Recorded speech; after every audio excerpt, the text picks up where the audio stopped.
All right, I have 12:30 on my clock, so we're going to start. And I want to welcome everyone. I am BK. I am the director of the Pennsylvania Park Maintenance Institute, and I want to thank you for joining us today for a Park Maintenance Roundtable. There's been many topics buzzing around, whether it be on the NRPA Connect or just reading various threads across whatever social media topics you tend to read on. But our focus today is going to be on a bit of planning and development, some things that we've been trying to put together and maybe trying to salvage your year from 2020, and you're thinking about what 2021 is going to look like, whether it be a budget, whether it be our planning and development, and how can we strategize for unknowns? So what can we pull some best practices from folks that are out there in the field, but sometimes it just helps to talk things through and realize that you're experiencing the same challenges that everyone else is. So I wanted to start off by, I just got off a webinar with Pennsylvania DCNR, Department of Conservation Natural Resources, and they were talking specifically about their newly released state comprehensive outdoor recreation plan. And if you haven't had a chance to look at it, if you're here in Pennsylvania, the Institute is included in that rec plan this year for the next 4 years, focusing specifically on sustainable systems. And so when we talk about sustainable systems, it's not necessarily wholly environmental. It's also socially, it's also resources, whether it be infrastructure or, of course, the impacts to the environment as well. But it is a more holistic approach at what is sustainable. And sometimes when we have to think about sustainability, it does break down to financial issues as well. And so what I did today was I've asked Daniel Lawson, who is at Philadelphia Parks and Recreation, and his focus is on sustainability and quality control. And I asked him to share with us some insights into what is he experiencing specifically in a large urban area. And I also kind of touched upon a little bit, see if we can talk about the social equity aspects of that. So looking at how can we be sustainable and how can we make sure that we are uh, providing services to all neighborhoods, all communities, and creating what people actually need instead of what we want. So without further ado, I'm going to kind of pass the mic to Daniel. Sure. Thanks, BK. Thanks for giving me the opportunity to share what's going on over here in Philadelphia. So again, my name is Daniel Lawson. I'm the Sustainability and Quality Control Manager for Philadelphia Parks and Recreation. So in short, I usually just explain to people that my job is to find innovative ways to keep our parks clean and green, or make them cleaner and greener, specifically I'm specifically based out of the operations division, but I have, as I'm sure a lot of you guys experience in your jobs, I have a lot of cross collaboration with our program division and to some extent with our capital projects when they're planning things and just thinking of more sustainable ways to plan things. But we've got a lot going on here in Philadelphia right now is the short answer. I think just like a lot of you all, we've been hit in different ways by the pandemic right now. Some of the most tangible impacts I'd say have been with shortages in workers, whether it's because people are sick or even, as you guys might know, if one person gets sick on a crew, an entire crew or even an entire shop could have to quarantine. And so it's kept not just our department, but a lot of city operating departments in sort of this sort of pattern of staying short staffed when you've got people out. And one of the tough things is that this was a year when a lot of innovations were really supposed to launch and kick off, or a lot of planning was supposed to mature. And so some of that has been stunted. Other things we've been able to keep moving, just things that have to do with like working with consultants, that can be done online. I'm going to go down a checklist to give you guys sort of an idea of the picture of the work that's on my plate. as you all might know, in Philadelphia, litter and dumping is a huge issue. And, it's weird because I always assume every Parks and Recreation department is spending like 70% of their time just cleaning up trash and litter and dumping. And when I talk with other folks, you start to find out it's not. It's probably more so with other urban parks, but if y'all are more out in the counties or further away from the major metropolitan areas, like Philly or Pittsburgh, you might experience this less. But we've done studies in the last couple of years that show that off the bat, 70% of our operations, our grounds maintenance crews' time is spent just kind of collecting trash, and some of that is natural. You have cans that need to be changed out in parks and at rec centers, but it's also including cleaning up litter at those sites. And when they're not doing that, they're responding to 311 calls for which are just non-emergency citizen calls for dumping that happens in our parks and our rec centers, whether that's domestic, residential, household, kitchen bags, or it is whole like low boys or small dump truck worths of construction debris from house cleanouts or renovations and whatnot, and that takes up an incredible amount of our time. And I'm constantly collecting pictures of this stuff. I did one, just to give you an idea, in one of our 10 park districts last month, we recorded 42 separate what we would consider heavy dumps, which means that you actually need machinery to clean it up. Like you need a loader and a dump truck or other open bed hauling vehicle to get the stuff out of there. It amounted to 33 tons of material, and that's just what that crew in that particular district, which was all in one section of West Fairmount Park, like that's what they chose to report. So that's what I could glean. There's lots more kind of small stuff that they're just not going to bother to report because it's just not worth their time. But it is an issue that is plaguing us really hard. And one of the tough things is that that domestic dumping I was talking about, like where residents just kind of walk across the street and put their trash in the park because they missed the trash day or they just don't want to keep it in their house. That occurs at a lot of our neighborhood parks or rec centers. But this heavier dumping where someone drops a whole house on your park, that's hitting us really hard in our watershed parks. Our Fairmount Park, our Tacony Creek, Pennypack Creek, Cobbs Creek, and these are areas where there tends to be less street cameras. There's less residents around who will spot this stuff and say something about it, or call it in. Or and it's more likely by the time someone finds it, it's going to be our park maintenance folks. And there's going to be little way to actually connect it to who's committing the crime.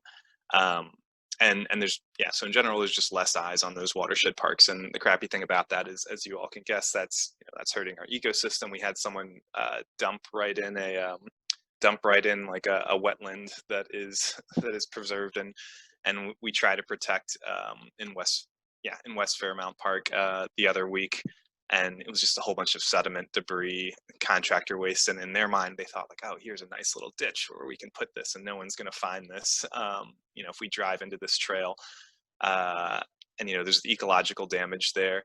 A lot of our watershed parks in the areas where this happens, just to kind of connect to what Brian was saying, are very often adjacent to some of our poorer neighborhoods, with lower income levels.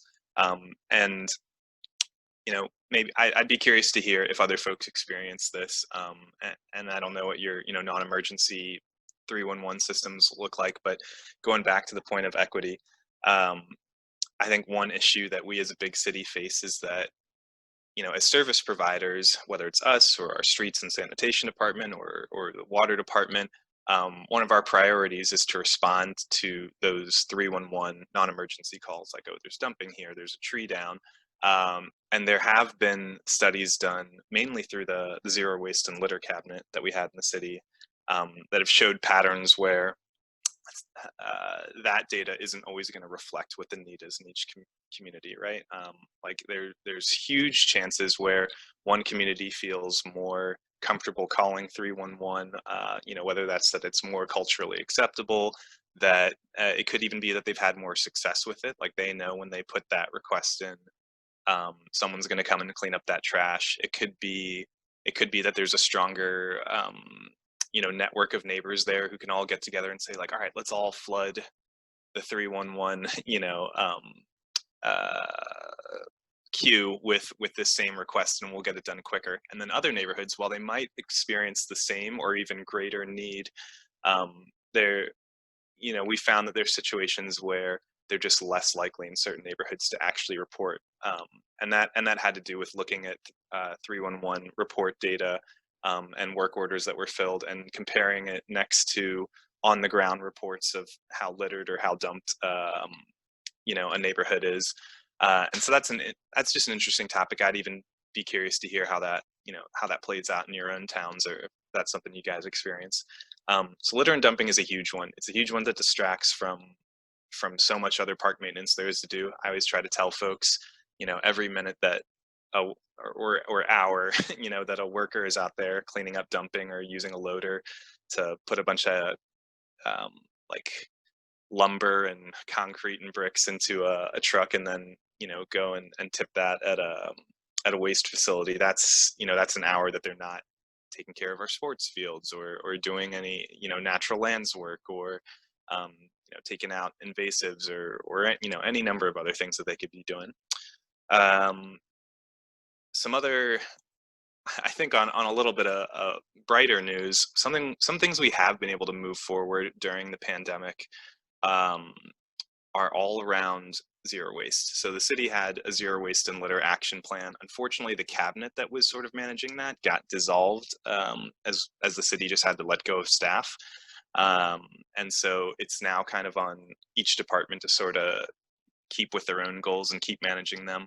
Um, I'm proud to say that in Parks and Rec, I think we've really been trying to be one of the departments that leads the charge of zero waste. And a lot of that is something as simple as um, setting up, single stream recycling in our rec centers and trying to do that successfully for the first time in maybe a decade, but also trying to get creative and think about ways we can reduce other waste. Like, we found a significant amount of our trash has to do with meals that go uneaten by kids, or like portions of meals. So at this point, we've trained all of our rec centers to engage in meal donation, or if they have extra untampered meals or unspoiled meals, they work with a local organization called Philly Food Connect that I think is actually, I think they just recently got funding, and they're active in cities all across the nation. So I would look up Food Connect if any of you all are interested in checking this out. It's basically like the Uber or the Lyft of food donation. You just post up like, hey, we have 15 turkey sandwiches the kids didn't want, or maybe the kids ate all their food, but we have 30 milk cartons that kids didn't want, or any combination. They'll come, or you post that up, they claim it, they send a driver out who's like a volunteer driver. Sometimes they're getting a stipend. They'll pick that stuff up in their own car, and they'll take it to the nearest shelter or kitchen, or other service organization in the area that's need matches up with that type of food. So it's a really great way that we've been able to support the community while also reducing our waste and the amount of labor and time that we put into collecting trash at our sites. Some other really cool advances that we're making are all around organics, and that's something how I think we as Parks and Rec are able to become so involved in the zero waste game. For those of you all who don't know, we have the Fairmount Park Organic Recycling Center, which is a center that was originally made to compost all the leaves from the city's leaf collection program in our city. On any given year, it recycles somewhere between 5,000 and 6,000 tons of material, and that's our inputs are like herbivore manure from stables in the area, leaves from the city. That makes it up about 40% of the weight. Actually, is just leaves, but then it's also brush, logs, whether that's from contractors or from our own city arborists. Sometimes it's just wood chips from debris that got chipped out there on site, or yard trimmings and grass. And we turn that into some really top grade compost, and single ground like wood chips, and then double ground mulch, and firewood as well. And so in small amounts, that stuff is free to residents. And then if you want to get bulk amount, there's a fee per weight. sale that we do here. But one thing, if you guys, again, if any of you all run your own organics yards through your municipal government, I'd be curious to hear if you're having the same issue. But we've, like a lot of cities, we've realized on the East Coast have been flooded with wood products. So we have so much brush, so much debris from storms that have happened over the last couple of years, or trees that are aging out, or trees that are getting killed by pests, that we've got a mountain of wood chips. And I literally mean, like, this thing is taller than your 2-story house, maybe nearing a 3-story house. And someone asked how many yards it was, and I told them, like, maybe we should measure it in acres instead. That's how much wood chips that we're starting to build up. And a lot of it just has to do with that the market for wood chips is really low, with all those factors we talked about, like, storms, pests. There's been a lot of trees and branches downed, and every organics yard in the region is generating wood chips or mulch, and the value of it is sort of plummeting. So it's something that we, for the first time in a good long while, we did like a month or two this summer where we actually just said, like, who wants wood chips? We'll actually send a truck and deliver it to your farm or to your your community organization or to your neighborhood park to try to get rid of it. And I think we delivered some 500 or 600 tons, and you can barely tell that there was a dent made in it. But so to try to address that, we've actually been working on this urban wood project for a while. We actually got some funding this year from we got one of the Tree Vitalized community forestry management grants and they basically gave or rather matched our funds to get a team of consultants to come in and sort of analyze our local market, and give us recommendations and sort of a business plan on how to actually add dimensional lumber and live slabs as something that we're actually generating. And so we haven't physically activated that project yet, but now we finally have sort of like a roadmap for the first time in a while. It's those are things that we've experimented with in the past. We maybe once or twice a year we'd bring in a local miller or sort of with a portable saw. A local sawyer with a portable saw in the region, just come out and made to order boards or slabs for us, and we've been able to do really cool stuff with that, like make bookshelves for our rec centers. We actually built a couple bridges in our watershed parks, and so what we're trying to do is say, like, this is proof of concept. We can make this stuff on a larger scale, and even outside of park projects, we can sell this to local artisans or to businesses who want to make their own furniture, or even use it in our rebuild program, which is like you guys can look it up, but it's a long term initiative to use the beverage tax that we have here in Philadelphia to basically rehab some 61 rec centers and libraries across the city. And so we're thinking, like, is there a way that this local wood can play into that? And I'm sure you guys can imagine how there's a lot of co-benefits there in terms of, we save money, and instead of procuring more materials, we're using stuff that we already generate in house. We're also saving money on the waste disposal of that wood. There's also less emissions from vehicles taking that stuff out of the city. So there's a lot of economic and environmental benefits to that, and even probably we're also looking at how there's opportunity to weave workforce development into it, so that you're actually training people to work with wood and sort of learn some craft or forestry skills by doing this program. So that's one thing that we're really excited to start to take on and build over the next couple of years. Sort of the crossroads we're at right now is, can we afford the investments to get the people and the equipment that'll allow us to run that within our yard, especially with any and everything happening with the economy these days? Or do we need to instead look another direction and look into a public-private partnership where we have someone come in and cohabitate the yard with us, and specifically to run that urban wood piece? The proof of concept for that, of why we think there's a little bit of appetite for that right now, is some of you all might have heard that just this fall, actually officially at the beginning of last month, we did launch a public-private partnership with a local compost business called Bennett Compost. So it's one of our like small-scale urban, mom and pop shop kind of compost organizations. And for the first time that our city has done this, and we think the first time that anyone in Pennsylvania has done this, um, we entered a private-public partnership with them, where they basically took over one of our maintenance facilities, and they're going to run their small-scale food composting business out of that.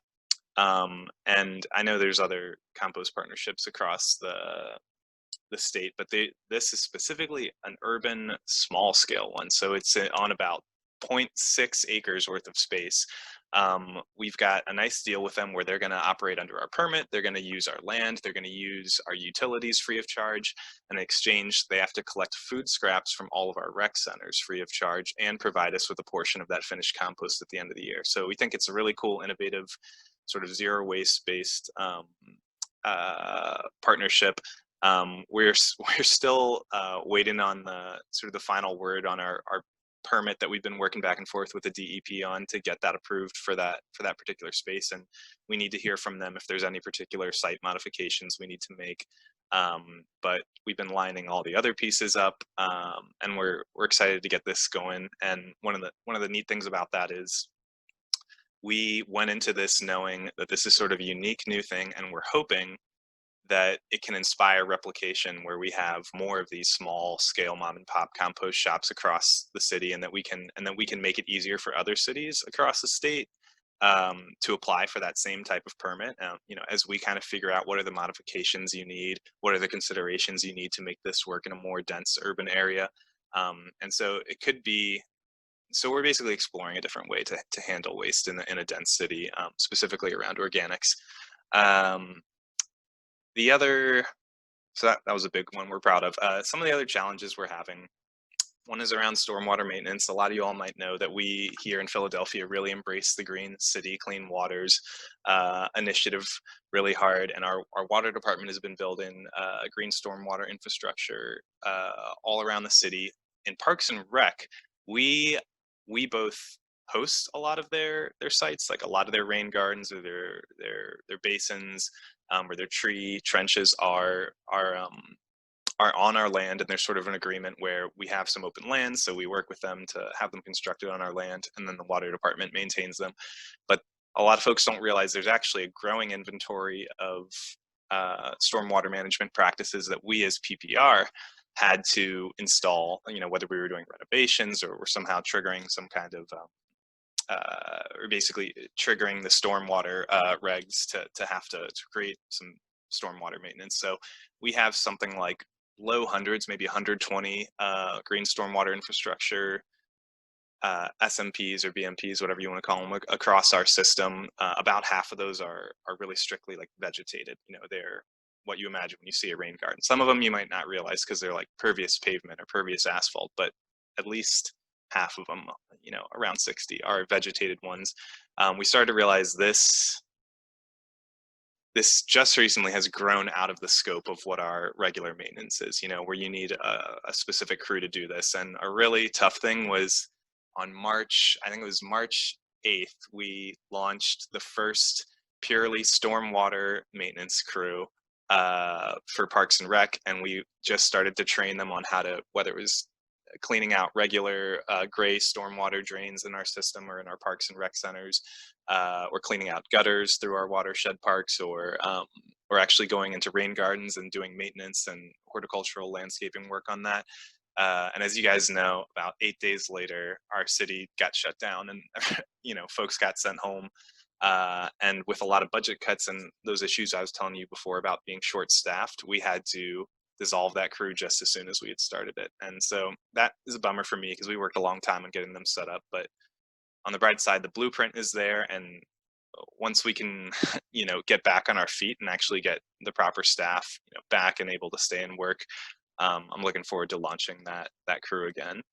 I know I've taken up a bunch of your time, Brian. I'm gonna cut one or two things out and just finish off with two things that specifically because I'm really curious to hear how other folks are handling this. one thing that we're starting to explore right now, part of our budget cuts included losing a lot of money that we would have spent on our mowing contract, right? So our turf maintenance, and this is for a city of our size and a system of our size where we manage some 12,000 acres of property, and not all of that's turf, but that's our property footprint. We are short lots of money for turf management. One of the ways that we're sort of responding to that is just having to cut cycles off. So we had to cut the last 2 cycles, which is basically a month worth of mowing of all of our grass in the city. As I'm sure all you all can guess, neighbors are not happy about that in different neighborhoods. We're probably going to have to cut off more cycles in the spring just to stretch that budget out. What it has opened is sort of an opportunity for a discussion where we're talking about seriously talking about, should we look at some of these areas to permanently convert from turf to meadow? And that's one, and I wanted to bring that up because I'm really curious if any of you all have done this and what resources you used or any kind of success you had. We've narrowed it down to looking specifically at our watershed parks because we just know we don't have the capacity to get into a fight with any neighborhood that's like, oh, this is my park across the street, you can't change up my dog walking spot. And we understand that's tough to do. It changes the dynamic of a public space in a neighborhood. But in watershed parks, there's a lot of opportunity where we just have passive space that we're mowing to make it look like a nice tree alley. But really, you could get more environmental impact and more ongoing cost savings from turning that into a meadow, and also some stormwater benefits. And we're thinking of some creative ways to actually use meadows to activate spaces that are passive right now. So I am curious if anyone else has done something like that or is looking at the same thing. And I think the final thing I'll throw in here that we're dealing with is, I said this year was supposed to be a big year of taking steps forward. We were supposed to have completed worked with a consultant to complete a really long-term strategic plan around operations and maintenance. And it was going to involve so many, on the ground visits and walkthroughs and interviews and stuff. And we had to basically postpone that. And we got approval to stretch those funds to later next year.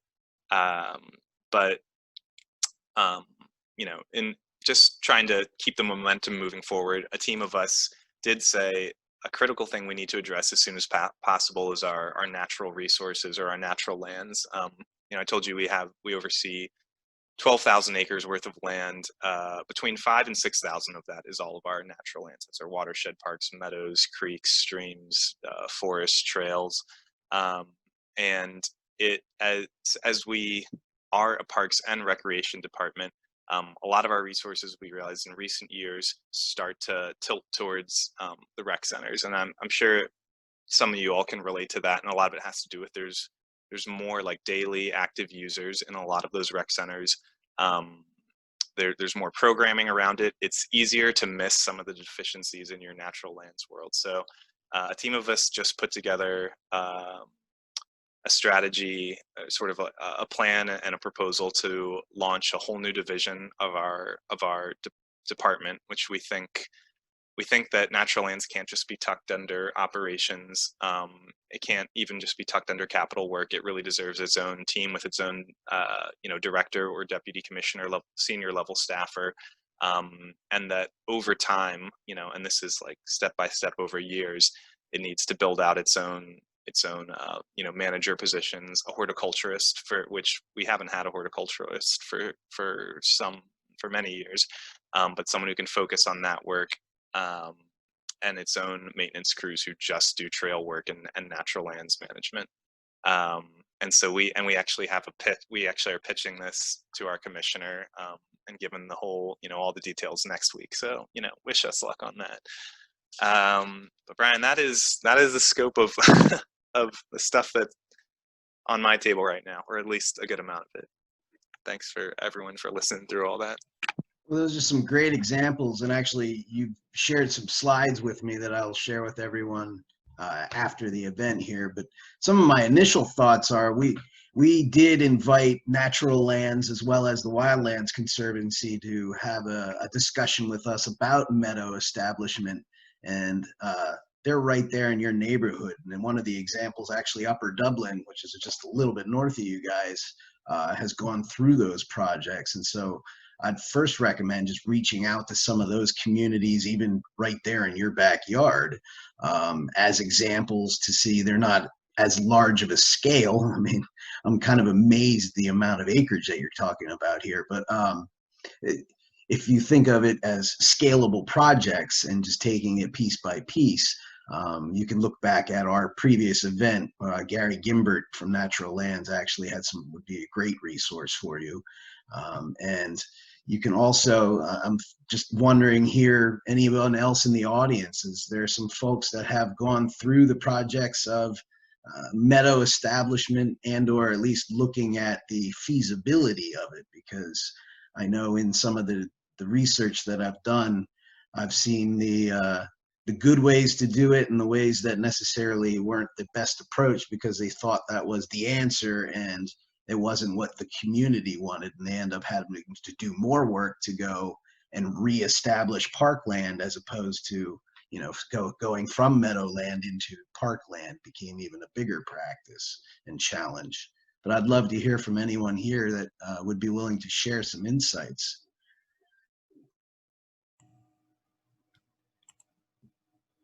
So in Northbrook, Illinois, and a lot of my time was at the golf course, but I also managed the grounds area, and specifically at the golf course, we've worked on the process of taking out of play areas specific to stream banks and pond banks and naturalize them.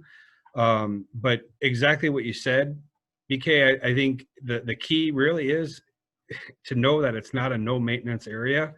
It's actually a pretty intense maintenance for the first 3 to 4 years. Now, after that, absolutely, it does tend to take care of itself, but you still have to get in there 2-3 times a year and get the invasives out of there. But yeah, it does lessen over time, but you need to go into it with the thought of it is going to be high maintenance for the first initial three years specifically. But it is a great process. It turns out great when you do it right. When you don't, like you said, it gets away from you, and then people just say, just mow it, and then you're back to square one and you did all that work. It can get a little expensive with seed or with plugs or whatever you choose to do, but it's definitely worth it if you do it right. And did you start with a seed company, or how did you kind of start that project there, Mark? I mean, who were your experts that you leaned on to help see that process through to make it a success? So the golf courses, I've kind of taken on a lot, learned a lot on my own, but the golf courses have a lot of great resources through Audubon International. There's a cooperative sanctuary program through them, and they are willing to share all the information that they have as far as resources and guidelines, but then also reaching out to members of the community. We have numerous, one of them specifically is, they're called Go Green. I don't know if they're in every community, but I know some communities do have them. They're very interested and volunteer for that. They help with resources and in some cases labor, but it's not always the best labor. But really it's just, you know, how do you start and what are the processes that you do to make it happen? And you have to figure that out. What resources do you have? So I leaned on Audubon International and a lot of internet research to get started, and found the best seed that I thought was going to have the best chance, and it worked out great. I also, I guess, cheated a little bit. 2 or 3 of our areas were done by contractors, and I simply just watched what they did. I watched them day after day. I asked them questions. They were more than willing to share their expertise. And once I realized that, hey, this isn't anything more than my staff can do, especially in October, November, as things start to wind down, we can get in there and make some of that stuff happen. And that's exactly what we did. So we turned the first 3 phases were probably a total of, I'm just kind of making up numbers here maybe, but maybe around $200,000 was the first 3 phases, 3 years. So we did in those 3 years probably a total of 4 to 5 acres of pond restoration, which including taking all the erosion and creating slopes on the ponds, and then regrading them and seeding them. And that was the difficult part because it involved some equipment. But once it came to planting and seeding and plugging where necessary, it was easy for our staff to do. So we spent about $200,000 with the contractor to do those first initial phases. And like I said, once I picked their brains and learned what they did, we were able to take it on in-house. And an acre of seed is probably about $2,000. So you see that most of the cost is in maintenance, and for us it's prevailing wage maintenance, so that triples it. And if you do start doing things in-house, it becomes a lot cheaper. Thank you. I know here in Pennsylvania, you have the Penn State Extension, and I know most states across the country, I've found that the best research you're going to find is when you use a .edu as opposed to a .com, because you're going to get more unbiased opinions, but also then you have a good reach. Like, for example, I'm taking the Master Gardener program through the extension, and so there is an entire volunteer pool of using your Master Gardeners, and those are people that are looking for things to do on a consistent basis. Right there in Philadelphia, you also have the Pennsylvania Horticultural Society. Say you're looking for a horticulturist. There's another, nonprofit organization that is looking for those kind of, and Tree Vitalizes through them. So those are some great resources there. And I'm sure that you can do that methodology across the country, looking at what is your local university, who is the, either agricultural scientists or the geologists or the experts that you need, and start tapping into them. Now, whether or not they have the bandwidth to work with you is another discussion, but it never hurts to ask. I mean, that's all that I've been doing for the past years, looking for people that are willing to talk and help and share their expertise. A question I have for everyone, in a sense, and I want to introduce another. Speaking of universities, I asked Cynthia Rabbers from Penn State University, who's just around the corner from me, that runs their Stone Valley, which is, I would say, a multi-use area. It's a land grant school, but they have a camp facility. They have a park, for lack of a better term, because there's a lot of acreage out there as well, with lots of trails and all sorts of different kind of operations and management issues. And I just asked her if she would share some of her insights on what it takes to maintain such a large facility, but such a multiple aspect of stakeholders. And we talked about multiple neighborhoods and things in Philadelphia, obviously, but you also have a place like Stone Valley that is a destination for people in this local area. Yeah, thank you. So I'm Cynthia. I am the Assistant Director for Campus Recreation, and so my responsibility is overall management of Stone Valley. So underneath me, I have 2 maintenance staff, one who's mainly janitorial and lawn mowing, and one who is general maintenance of our facilities. Really interesting, when I came on January of 2018, the maintenance staff person was also replaced at about the same time the previous one had retired.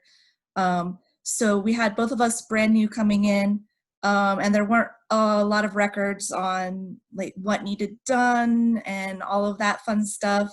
Campus recreation is a fairly new department at the university. Everything recreation-wise previously had been under athletics, so there wasn't a lot of stuff from that transition either. So we essentially have been building everything in our maintenance program from the ground up, from the start, figuring out, okay, what's our responsibility? Because we're part of the university, there are things at Stone Valley that we are not allowed to touch. We are not allowed to touch the furnace. So if we need any furnace work done, we have to get university maintenance to come out. There's some things that are, technical maintenance stuff that are outside of my maintenance person's skills. So we call the university for those. Those are oftentimes long projects. So we have a hot water heater that's been broken for at least a month and a half now because of the university process. So we called them, they came out, they checked it, they're like, yeah, it's broken, it needs to be replaced. All right, great, replace it. So a couple weeks later, I got an email, hey, here's the cost for your new water heater. I need you guys to approve it, and then I need you to put in another work order for it. So for every piece of work that we do, I need to put in essentially 2 work orders, unless it's like a simple pipe is broken and they can just fix it real quick. But anything major, I have to put in 2 work orders before it actually can go through the whole university process. I have the lucky ability to be able to bring in some student staff to help us out in the summertime. So I actually have 3 student staff that will work with us in the summer, doing landscaping and things like that. So that is also helpful. But another one of our challenges does come in with the multiple stakeholders. So when Stone Valley was originally created, it was underneath an academic department, and they were essentially, research and class oriented, but open to the public. So there weren't really any type of restrictions or anything like that. Eventually, the academic department didn't want to have a recreation facility under them anymore. So the recreation area got moved over to athletics. They moved everything out of athletics that was just recreation. So athletics is just athletics, and recreation can be its own thing. And that put us under student affairs. So student affairs is heavily student oriented. Everything within our department has to be student oriented. So that changed the model out at Stone Valley drastically from what it was previously. And that has been a struggle for us, not only because it looks different, like when people come, when people rent a cabin, it looks different, but it also looks different from a pricing scheme. So the previous pricing scheme, there was a price if you were just a general person, and then there was a price if you were anybody affiliated with Penn State or senior citizens. When we had to redo that pricing scheme, we had to redo it along the lines of our department. So our department pricing scheme would be students, and then university departments, and then campus recreation members, and then the general public. But it got rid of the senior citizens. It got rid of the faculty staff discounts unless they were a campus recreation member. So when that pricing got rolled out, and that was almost exactly 2 years ago now, we had a lot of pushback, especially from those previous community members that were used to getting those discounts, whether it was for boating or for our large CE lodge over on the other side of the lake, which is kind of a camp-like facility. So it has a big meeting building, it has little cabins. It used to be used for Shavers Creek, which is the environmental center next to us, their camp programs. Their camp programs got too big for that facility, so they had to move them somewhere else. But like lots of different things like coming in there. And for me, I came from a park background, not a campus recreation background. So there was that learning curve of figuring out, well, okay, so how do I take what I know from, working with people and help them understand the structure that we have here.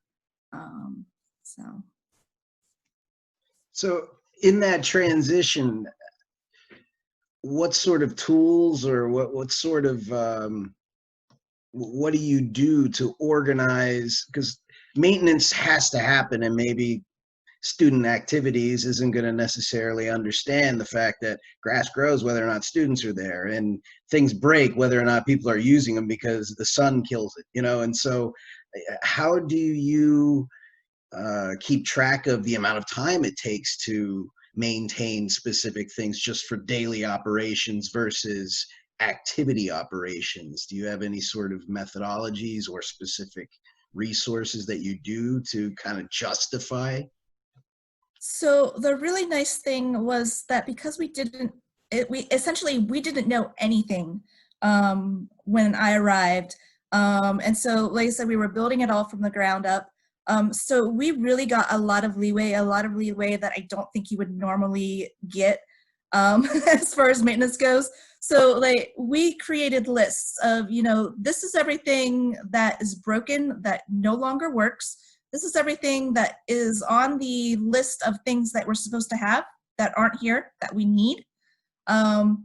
These are the things that would make our job a little bit easier if we had this, or this. And we submitted that list up the leadership chain in campus recreation, and we said, this is what we need, this is why we need it, can we please have it?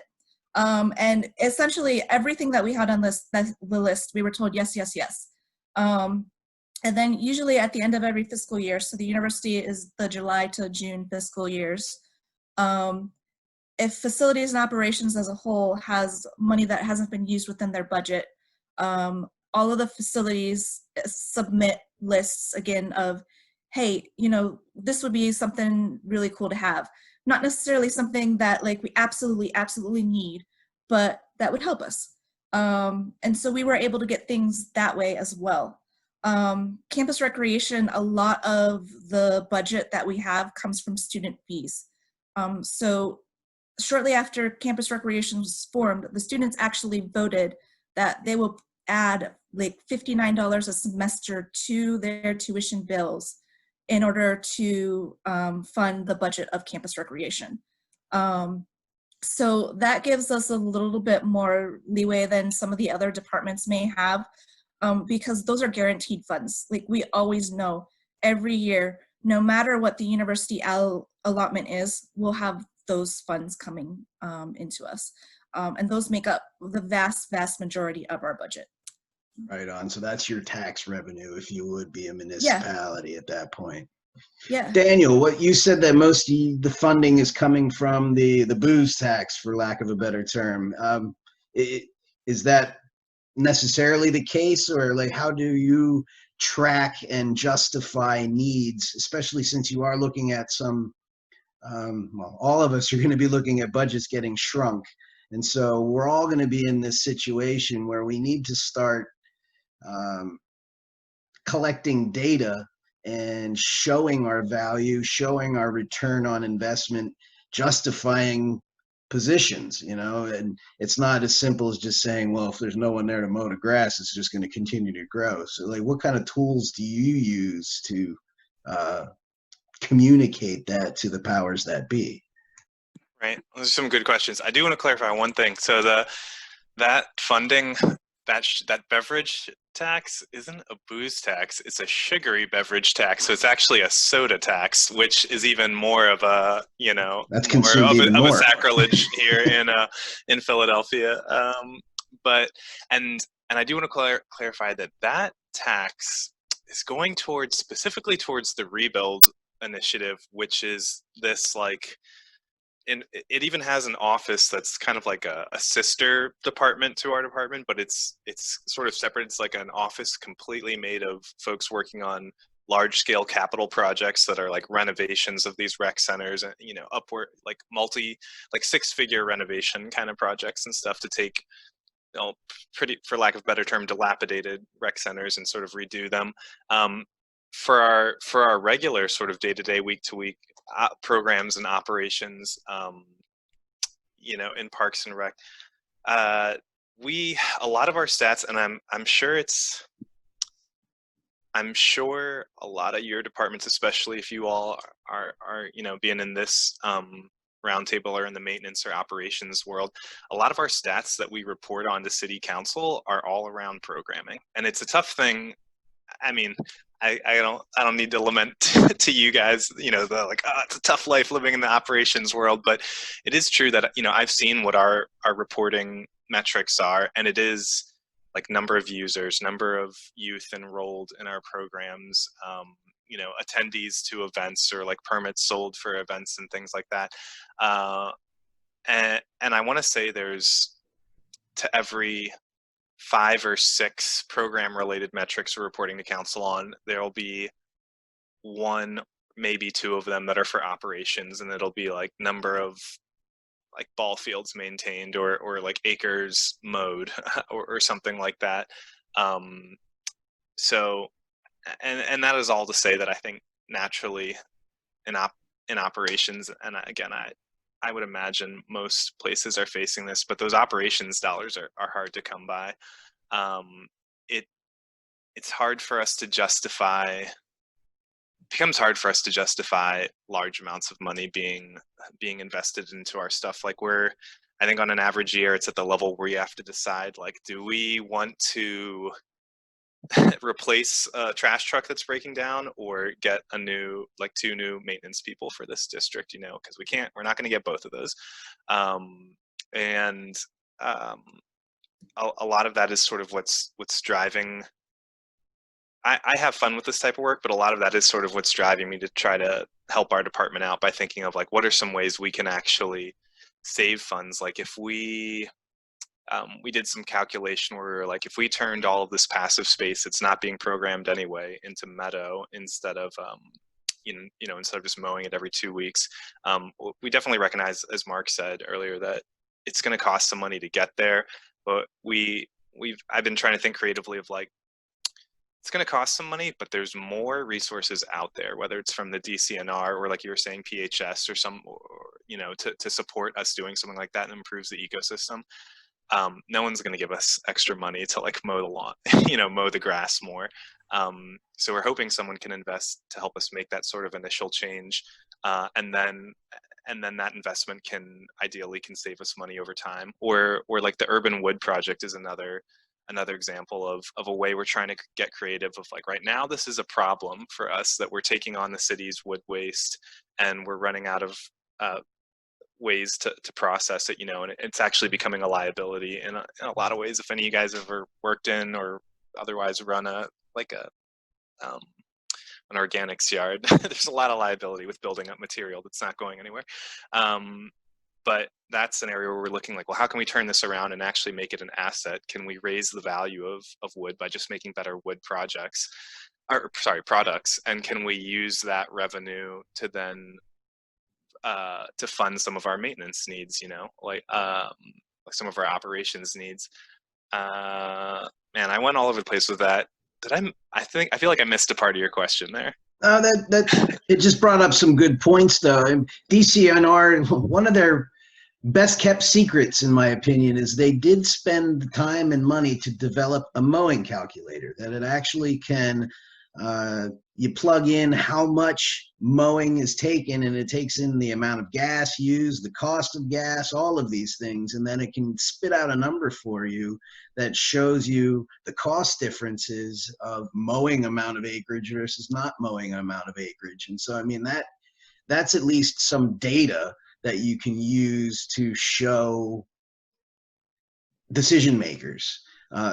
You make a very good point that in operations, I found that we are very reactive as opposed to proactive in justifying our own jobs. I mean, we know what we do, we know what we have to do, we know what we do well, and we know what we don't want to do. But we know what we don't want to do is one of the things that we need to do is keeping track of how much time is used and trying to be most efficient about the time and operations. And so I'd open this up to everyone that's still on with us is, what sort of tools are you? Is it a spreadsheet? Are you just writing it down on paper? Is it in your head? What can we do to start calculating the amount of work that we do, and where can we find the gaps in the efficiencies? I know I spoke with Joel McKnight, who's down in El Paso, Texas, and we had a great conversation for a while. And one of the points that he brought up is, first, they're lucky because they're part of a park district area where they are able to add a tax to have some of their funding and things. But along with that is they keep track of every type of data possible. And then they go through every few years and they look at the strategy of what data are we measuring and where can we improve that's going to save us the most. And one of the things was just windshield time, the amount of time that it takes for people to get from job to job. And then all of a sudden you can justify, since you're covering such a large area, well, it makes more sense to put an operations office in that neighborhood and then staff it than it does to keep them down there at headquarters, and they're spending an hour and a half driving each way across town in traffic. And so they're not even getting the job done. So you're paying somebody 3 hours to sit in a vehicle. That's a huge inefficiency.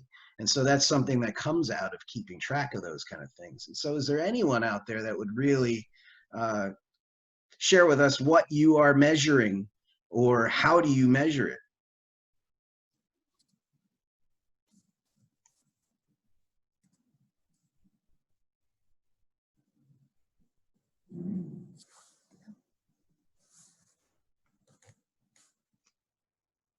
That must be a really deep question.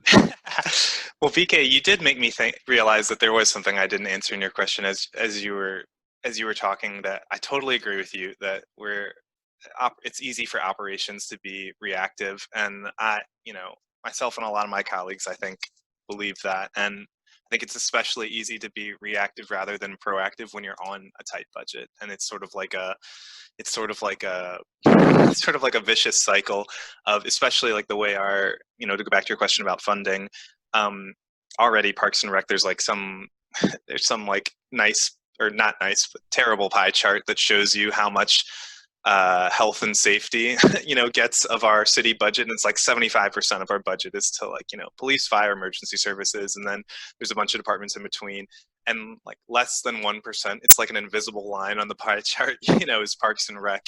And people are like, how do you guys do anything? And a lot of it has to do with that we have our own operating budget, and if there's sort of extra special projects we want to do, we can get funding from the discretionary funds of a council member in their district. So that does make the way we operate inherently, there's no way to get around that. It's going to be somewhat political, and then it's like, all right, in order to get funding for this, like that, well, it's those council people's jobs to use that discretionary budget to meet the needs of their constituents. But that often will drive us towards like, we may think it's more important to address this like mowing issue or this tree issue in this district, and we might have data to back that up. But what will often win out in that sort of dynamic is like, but this council member drives by this particular lot every day and wants it to look really nice and neat and clean and like mowed. So let's, we're going to have to funnel more resources there in order to meet the need of that district. So I'm totally hearing what you're saying and agreeing with you that we don't want to be reactive. And I love data and try to collect all. I have spreadsheets of like, where is all of the illegal dumping in our city happening? Here's a map that shows you like a heat map that shows you where all the hot spots are, or like the frequency of like dumping. But some of the hottest spots, like we talked about earlier, are not on like the major roadway, that folks are going to drive through when they're coming downtown. So it can easily become like an out of sight, out of mind thing. And I think that's one of the issues that we're trying to figure out, like, how do we fight that? How do we advocate for funding for something that people can't really see because it's not affecting them on a daily basis, or they're not hearing constituents kind of nagging about it on a weekly basis? Well, and that brings a very good point for closing for this, because we're coming up on our time here, but we have to be our own advocates. And so that's one thing that, it is a great point, that bringing those council members, bringing those administrators, even in smaller municipalities, and making them realize that, finding out what is important to them, and we're willing to work with them, but also educating them on what is needed, because sometimes what they want isn't necessarily exactly what is needed at the time, because they may not know any different. I learn every single day. So as we move forward, I invite you, please check out the Institute website. We have moved to our subscription area now, and so we need to survive too. But if you have not been there, please check it out. Get in touch with me and let's share resources. Let's talk about what you need, and help me help you, because that's what I am here for. And that's Hey, not B- just for Pennsylvania. BK, I might be Johnny come lately here, Go but ahead, Dan. just real quick, I worked for the Wildlife Habitat Council in years past, and then there's the National Wildlife Federation. They both have programs about meadow planning, and they can get you some kind of visibility for your actions. So, you know, it's an additional thing you can do to kind of spice up your project and make it valuable to the public. That's a great point. Yeah, the more that we look at partnerships and other organizations that are willing to work with us, especially when you look at it on a social media aspect, the more engagements you have, the better view you get, and it creates further reach. So I want to thank everyone for your time. I want to thank Cynthia and Daniel for taking the time out of their day, but also sharing some insights with us and sharing your experiences, because it is helpful for everyone here. We'll see you again next month. I will be focusing a little bit on seasonal aspects. So I'm going to try to pull a panel together talking about what are we going to be doing for the holiday season, as well as getting ready for winter.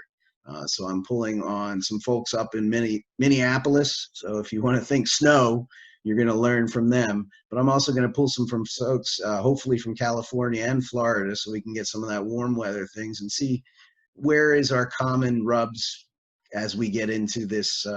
Everybody wants their families to get out and do things, but we're being told we can't. So what can we do? Thank you again, and be well.